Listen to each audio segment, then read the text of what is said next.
sí llegó el momento de Síntesis Educación, como todos los miércoles, dándole la bienvenida a Juana Díaz al primer Síntesis Educación del año 2018. ¿Cómo estás?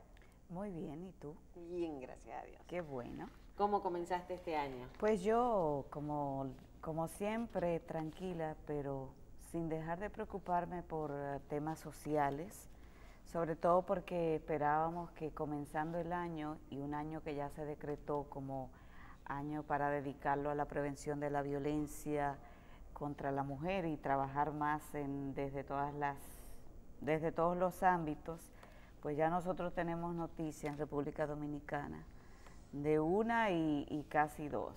Entonces eso quiere decir que tenemos que educar más, tenemos que trabajar con todos los sectores involucrados para que cambiemos las estadísticas en este 2018. Así es. Y haya gente con oportunidad de vivir y también, pues no sé, que trabajemos con el sector de justicia y que también hay, a propósito del tema que vamos a hablar hoy, hay que educar a nuestros operadores del sistema para que cambiemos las maneras en que procedemos, nuestras actuaciones. Que Dios nos ayude. Bueno, ya a esta altura del año, solamente a 3 días de haber comenzado, como decíamos, hay una mujer que perdió la vida a manos de su expareja y otra que se debatió, gracias a Dios ha salido de peligro ahora entre la vida y la muerte por un jugo envenenado.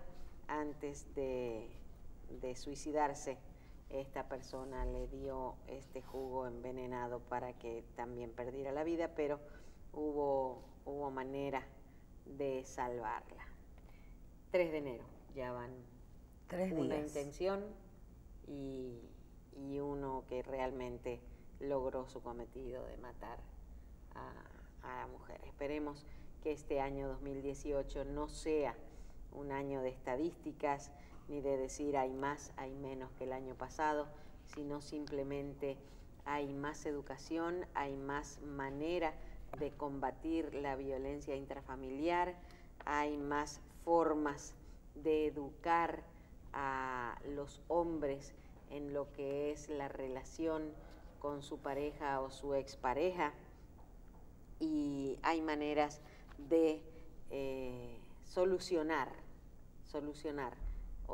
los problemas que no sea a través de la violencia. Y requiere eso de mucha educación.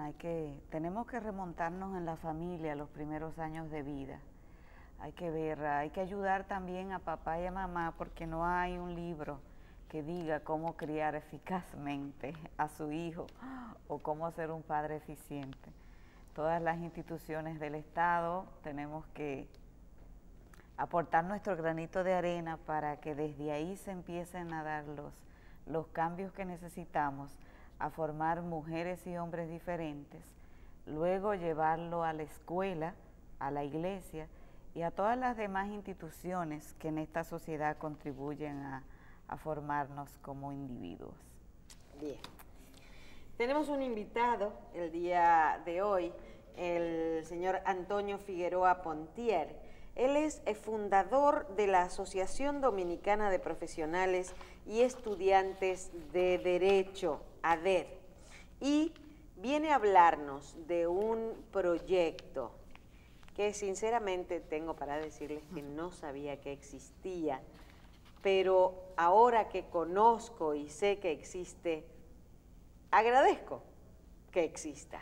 Iban a decir, ¿de qué está hablando Marcela? Vamos primero a darle la bienvenida al señor Antonio Figueroa Pontier. ¿Cómo le va? ¿Cómo está usted? Muy bien, muchísimas gracias Marcela, también a Juana por permitirnos venir aquí a hablar un poquito sobre este proyecto que estamos desarrollando desde el año pasado. Gracias. El proyecto de inocencia.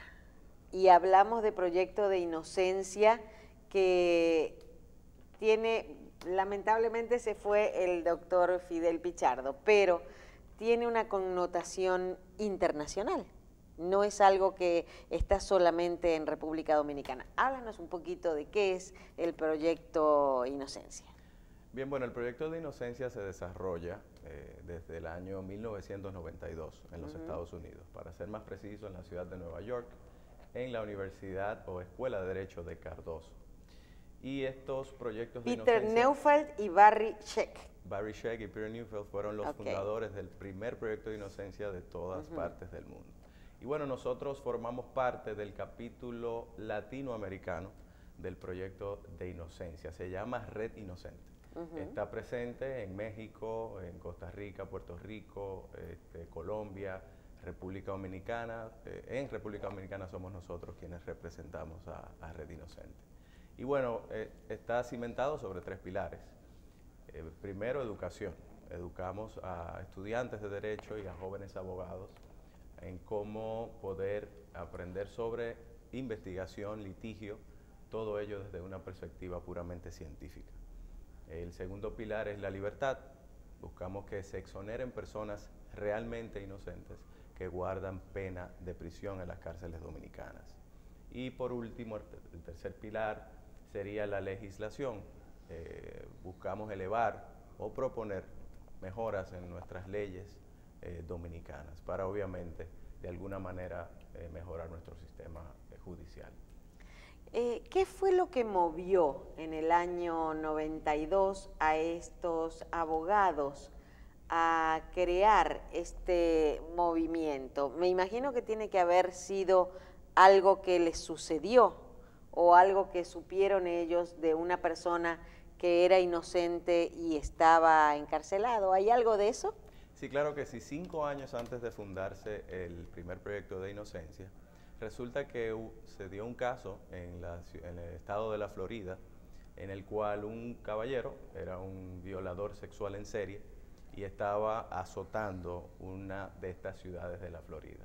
¿Y qué sucede? Por este caso estuvo en prisión por casi 12 años una persona inocente. Esta persona fue la que motivó a estos abogados a establecer el proyecto de inocencia una vez pudieron introducir el uso de la prueba del ADN al sistema judicial. Y partiendo de ahí, pues entonces pudieron exonerar a esta persona y lograr capturar al real imputado, ¿no? Al real culpable de estos hechos. Así nace el primer proyecto de inocencia con esta motivación. Que realmente a través de un procedimiento que no se utilizaba antes, como el ADN, que no tiene error, tiene un 99.9 de margen de error, que realmente es ínfimo. Casi nulo. Exactamente. Se pudo determinar que ese violador no era la persona que tenía ya 12 años encarcelado. Que me imagino que en esos 12 años había dicho más de una vez que era inocente. Por supuesto. Y que por las circunstancias de la vida había caído en prisión por, bueno, quién sabe qué fue lo que motivó a las autoridades a ponerlo preso a él por esos casos. Ya la justicia, introduciendo ese tipo de pruebas y de probabilidades, ha cambiado y tiene más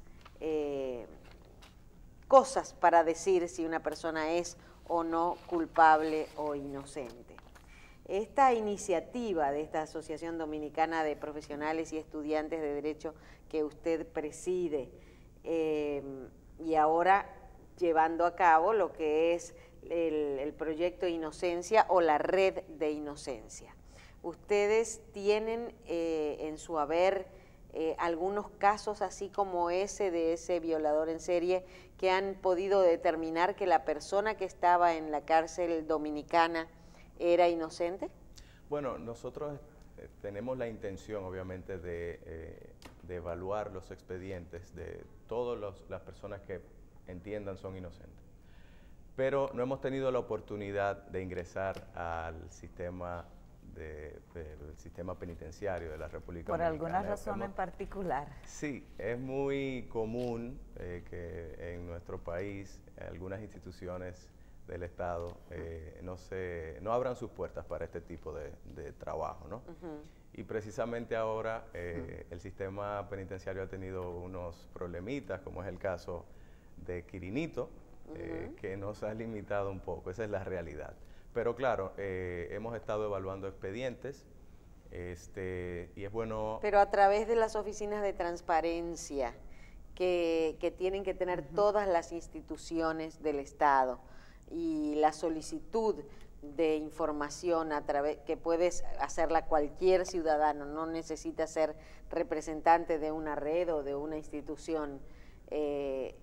¿Tampoco han conseguido información? No, no hemos podido porque de hecho una de las respuestas que nos dieron en una de estas instituciones era que era muy complejo el manejo de los expedientes, la evaluación de los mismos, y teníamos que ir directamente donde la persona que estaba condenada para que esta persona aprobara, ¿no?, que se pudieran evaluar dichos expedientes. ¿Cuáles son los requisitos para evaluar casos que ustedes tienen? Bueno, básicamente y ante todo debe de estar en estado de apelación, debe de haber sido apelado por lo menos una vez para nosotros poder evaluar. O sea que ya esa persona que está presa, aunque sea inocente, ya pasó por un juicio de fondo y apeló. Claro. ¿Y qué sucede con muchísimos de nuestros presos, que voy a citar solamente 2 cárceles, La Victoria y Najayo? A veces duran todo su tiempo ahí en medida de coerción, no han ido a un juicio de fondo, han pasado 5 años, ya tal vez pagó más en cárcel de lo que le tocaba. ¿Qué pasa entonces con este tipo de personas? Bueno, lamentablemente parte de los vicios que tiene nuestro sistema es uno de ellos, ese que cita Juan. Y básicamente nosotros entendemos que se nos facilitaría más representar a una persona que haya sido condenada, porque lo que vamos es a luchar para demostrar que las pruebas presentadas, si realmente las hubieron, ya fueran físicas o documentales, son contrarias a la realidad, son contrarias a la justicia. Las personas que no han podido apelar, que no han sido condenadas, de hecho, se sabe que hay casos de personas que no han visto un juez y están en prisión. Nosotros entendemos que una vez podamos desarrollar el programa con estos requisitos que tenemos iniciales, pues ese tipo de casos también podríamos manejarlos en un futuro. Antonio, ¿cuáles puertas ustedes han tocado? Dijiste que hace un año aproximadamente que comenzó el proyecto Red Inocente a funcionar aquí en República Dominicana, pero que sin embargo todavía no ha tenido acceso a las instituciones pertinentes, las que se supone deben abrirles las puertas para tener acceso a los expedientes de estas personas que están pagando una condena aun cuando son inocentes. ¿Cómo lo están haciendo ustedes entonces para llevar a cabo el proyecto? Bueno, fuimos al nuevo modelo penitenciario, fuimos a la... Perdona que te interrumpa, sí. ¿Funciona en Procuraduría? Correcto. Perfecto. También a la Defensoría Pública, Ministerio Público, y no fue posible. Entonces, la opción que tenemos es poder ingresar al sistema penitenciario, e ir a una de las cárceles del nuevo modelo, preferiblemente, y entonces conversar directamente con los internos en una jornada de inocencia. Esto nos permite tratar con ellos de manera directa y obviamente con la anuencia de ellos, entonces dirigirnos a los organismos correspondientes para que nos permitan evaluar los expedientes de esos internos. Entonces, así, de esta manera, ustedes, con el permiso de los presos, ustedes tendrían la posibilidad de, digamos, tener acceso a estos expedientes y reabrir los casos. Así es. La idea es esa, poder de alguna manera convencerlos a ellos, a las autoridades, ¿no?, competentes, de que el interno tiene la posibilidad de ser exonerado después de una evaluación obviamente aprobada por el mismo interno. Bueno, por lo menos hay alguna oportunidad. Hay ciertos requisitos, está viendo aquí. Por supuesto que ustedes tienen que evaluar que la persona y creer que la persona sea inocente, ¿verdad? La condena debe estar firme y al menos en primera apelación. Así es. Debe restar y o quedar al menos 5 años de condena. Y que el delito por el que fue condenado o condenada haya sido cometido en la capital de la República Dominicana. Solamente acepta la zona de la ciudad de Santo Domingo, ¿verdad? Bien. Marcela, perdona que te interrumpa, ¿esos requisitos obedece a alguna razón en particular? Bueno, básicamente en el caso de los años, por ejemplo, una persona que le reste menos de 5 años, quizás en el proceso de nosotros no solamente evaluar, sino representar. Se pasan. Wow. Como en nuestro sistema. Wow. Entonces, sí, esos requisitos que cita Marcela son los primordiales para nosotros evaluar los casos. Y me gustaría definir básicamente el tema no solamente del tiempo, que es importante, sino también del lugar. Distrito Nacional, capital de la República Dominicana, Santo Domingo, porque, bueno, sabemos también de los problemas que existen en el interior con relación no solamente a la estructura del sistema judicial, las salas y demás, sino también el acceso a los internos es un poquito diferente. Sí, a veces les es difícil aquí, me imagino que en el interior más todavía. Muy difícil. Para entrar, por ejemplo, a Najayo, a nosotros que es a donde quisiéramos entrar inicialmente, se nos haría un poquito más fácil que ir a otra cárcel, por ejemplo, en Asua, Monte Plata, por citar dos. Entonces, nos han recomendado los ejecutivos del Innocence Project, del Proyecto de Inocencia de California, que asumamos en primera instancia casos solamente de la capital para no tan abrumarnos, ¿no? Porque una vez el proyecto siga dándose a conocer, sabemos que van a llegar una cantidad inmensa de personas queriendo salir de la cárcel, que quizás no son inocentes. Entonces, en el proceso de evaluación se toma mucho tiempo. Ahí vemos Red Inocente. Estoy leyendo aquí lo que es la red de Inocente en Estados Unidos, que están presos por causa de un error. Identificación errónea. Exactamente, de una identificación errónea. Ustedes capacitan a los profesionales del derecho y también los capacitan en un compromiso social. ¿A qué le llaman ustedes el compromiso social del profesional del derecho para con estas personas? Es sería un secreto a voces, yo diría, el que a los abogados nos estigmatizan, ¿no?, con el tema de la sensibilidad social, y es muy lejos de la realidad, porque precisamente el proyecto de inocencia legitima ese tipo de trabajo social del abogado, ¿no?, en donde sin interés, sin fines de lucro, algo totalmente voluntario, el abogado y el estudiante de derecho legitima su labor, su responsabilidad ante la sociedad con este tipo de trabajo, ¿no? Entonces, ese compromiso social nosotros lo fortalecemos con una carta de compromiso que debe de firmar tanto el abogado que se involucra en el proyecto como el estudiante de derecho. ¿Y los fondos de dónde salen si son todos voluntarios? Precisamente como es voluntario, todos tenemos que aportar de cierta forma en no solamente inversión de tiempo, en el caso de los abogados que se involucran, el profesor Miguel Valerio se ha sumado como formar parte del equipo de abogados que representa el proyecto de Inocencia Santo Domingo, y también Gustavo de los Santos Col. En el caso de ellos, por ejemplo, que son abogados muy ocupados, pues tendrían la oportunidad de darle eso a la sociedad, devolverle a la sociedad de cierta forma con un trabajo voluntario o pro bono sus servicios. En el caso del estudiante, estamos orientados a que en la Universidad Autónoma de Santo Domingo, en su Escuela de Derecho, dirigida por el decano Antonio Medina, ver de qué manera el estudiante de Derecho también con esta labor, con este trabajo voluntario, puede ganar créditos sería una especie, ¿no?, de pasantía para el estudiante. Correcto, correcto. Perfecto. Entonces, los fondos salen de nosotros mismos. Nosotros hacemos actividades en la asociación que dirigimos y también tenemos una parte de esos fondos para destinarlos al proyecto de Inocencia. ¿Hay otras actividades vinculadas al pilar de educación?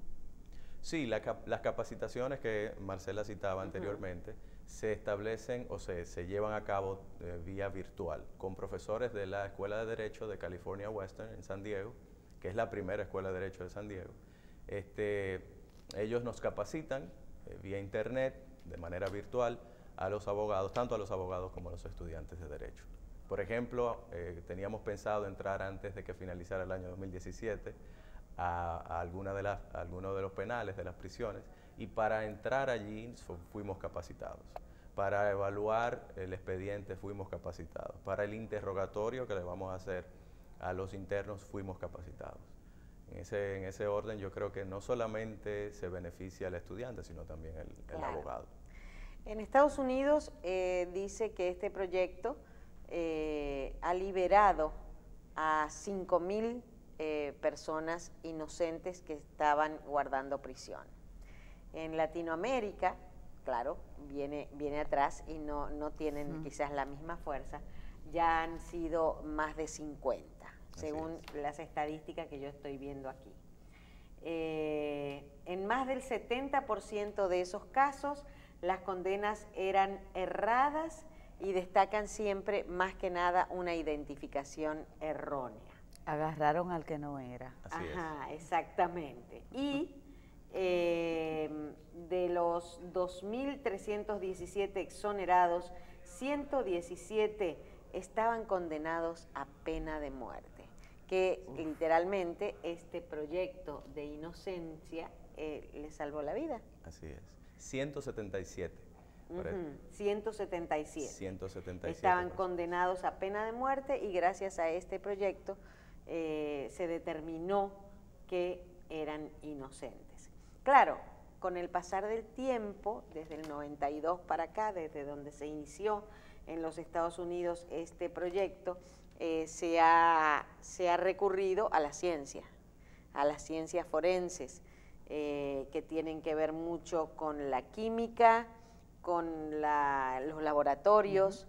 ¿Cómo preparan ustedes a los abogados que quieren participar en este proyecto con ustedes en materias que en realidad no tienen nada que ver con el derecho, como puede ser la química o algo que tenga que ver con los estudios de ADN, o estudios de saliva, o estudios de huellas digitales?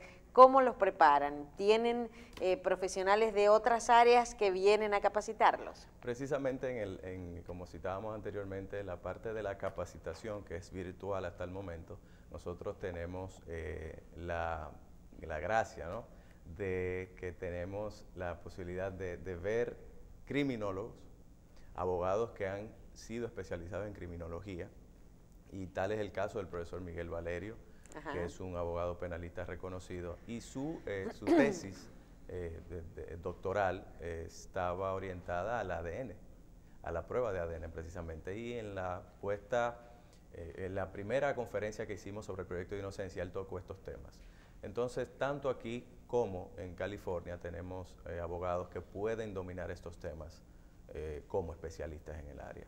De modo que yo creo que tanto el estudiante como el joven abogado que reciba estas capacitaciones se lleva consigo una buena cuota de conocimiento sobre estos temas. Tenemos una amiga que forma parte de la asociación que precisamente ahora en España está haciendo su especialidad en criminología.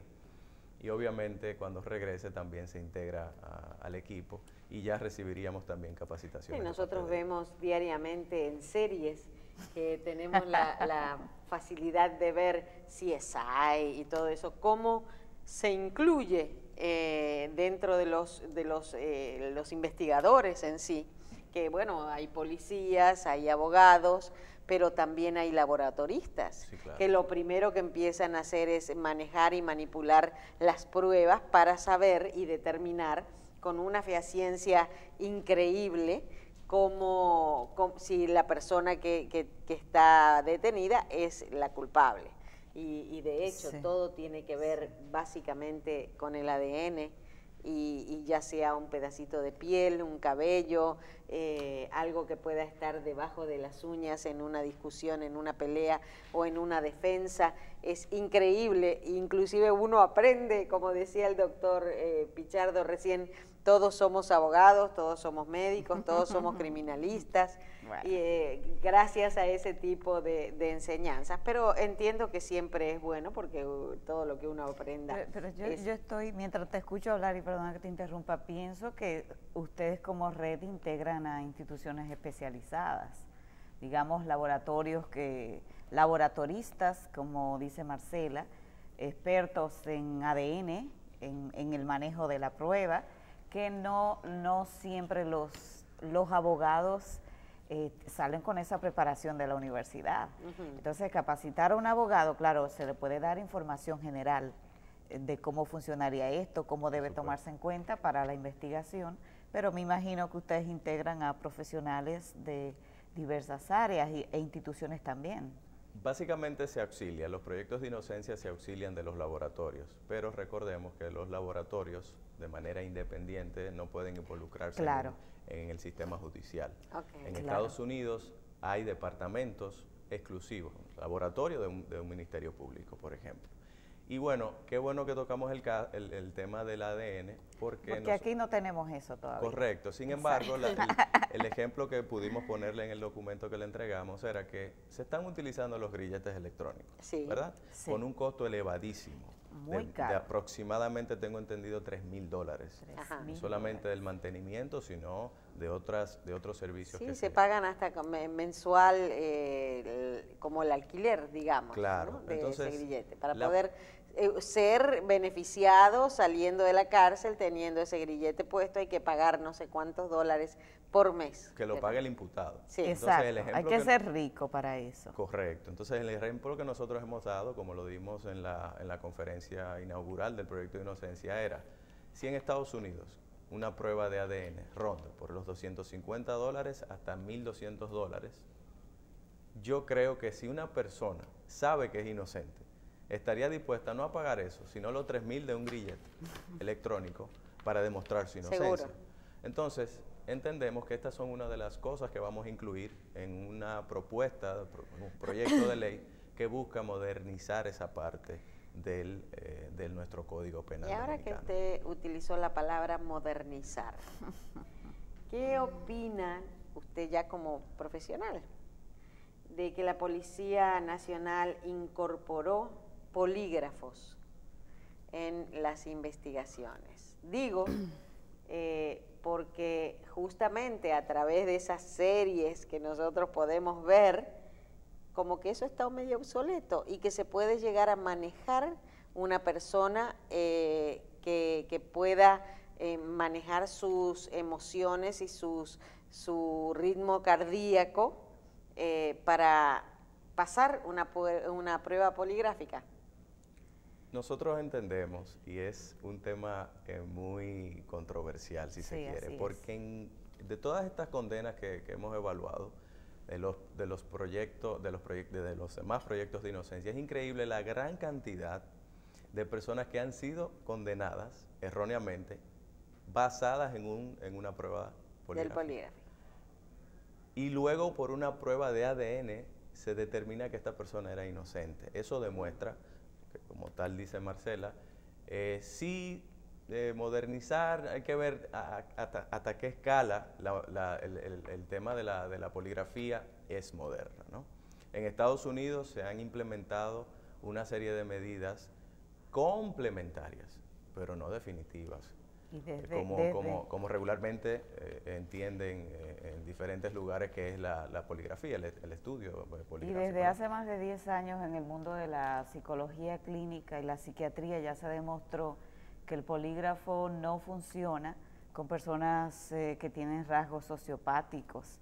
Digamos, el típico antisocial, que la gente común así lo llama, le aplican un polígrafo y tal vez no se altera nada, y otro que no es antisocial se pone muy nervioso y empieza a dar una respuesta, digamos, un falso negativo. Claro. Entonces tal vez la modernización tendría que contemplar ya estos hallazgos científicos para no dañar más la vida de esta gente que de por sí ya es inocente y se le ha dañado. Sí.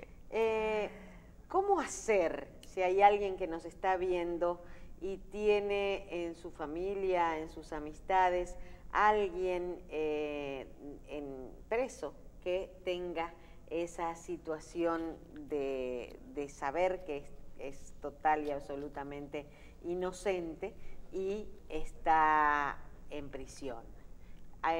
¿Dónde se tienen que dirigir? ¿A quién tienen que llamar? ¿Cómo tienen que hacerlo? Bueno, pueden contactarnos a través de nuestro teléfono, que es el número 829-994-1418, y también a través de nuestro correo adedrd@gmail.com y cualquiera de nuestras redes sociales, tanto en Facebook, Instagram como en Twitter. Nosotros recibimos con mucho gusto cualquier solicitud de una persona que está seguro de que es inocente, ¿no? De un familiar que reconoce en su familia, ¿no? esa inocencia. Si está seguro de que es inocente y podemos nosotros lograr probarlo, pues pueden contactarnos por estas vías. Y qué bueno comenzar el año con esta buena noticia de que hay oportunidad para la gente inocente que está en nuestras cárceles pagando una condena injusta. Así es.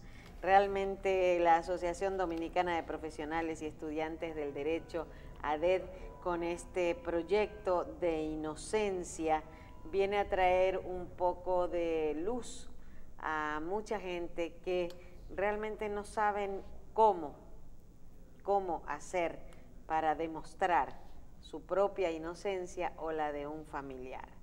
Los felicito realmente esta iniciativa que no es pura y exclusiva de ustedes, sino es algo a nivel internacional, lo que nos indica que es algo que es una práctica que no solamente sucede aquí, sucede en toda Latinoamérica, sucede en Europa, sucede en Estados Unidos, sucede en muchos sitios donde se determina que una persona es culpable de algún delito y resulta ser todo lo contrario. Pero hay quienes se encargan de demostrar la inocencia de esas personas. Serán los menos, pero hay gente todavía que está a cargo de eso. Y gente que se va a sumar también. Gracias Antonio, de corazón, porque no todo es mala noticia aquí en República Dominicana, yo insisto. Claro que sí, y estás en la misma tónica que hablábamos con el doctor Fidel Pichardo recién, que estábamos intentando, o por lo menos tener la idea de aquí para adelante en este 2018 recién comenzado, de tratar de traer noticias buenas y positivas. Así es. Así es. Muchísimas gracias, Juana. Hasta el miércoles. El miércoles que viene, si Dios lo permite, al señor Antonio Figueroa Pontier, fundador de la Asociación Dominicana de Profesionales y Estudiantes del Derecho, ADED. Vamos a pedirle a la directora que vuelva a poner, si es posible, los teléfonos y las redes sociales de esta asociación para que puedan las personas interesadas volver a llamar. Muchísimas gracias por haber estado con nosotros y a ustedes los despido hasta mañana, siempre y cuando el Señor así lo disponga. Bye bye.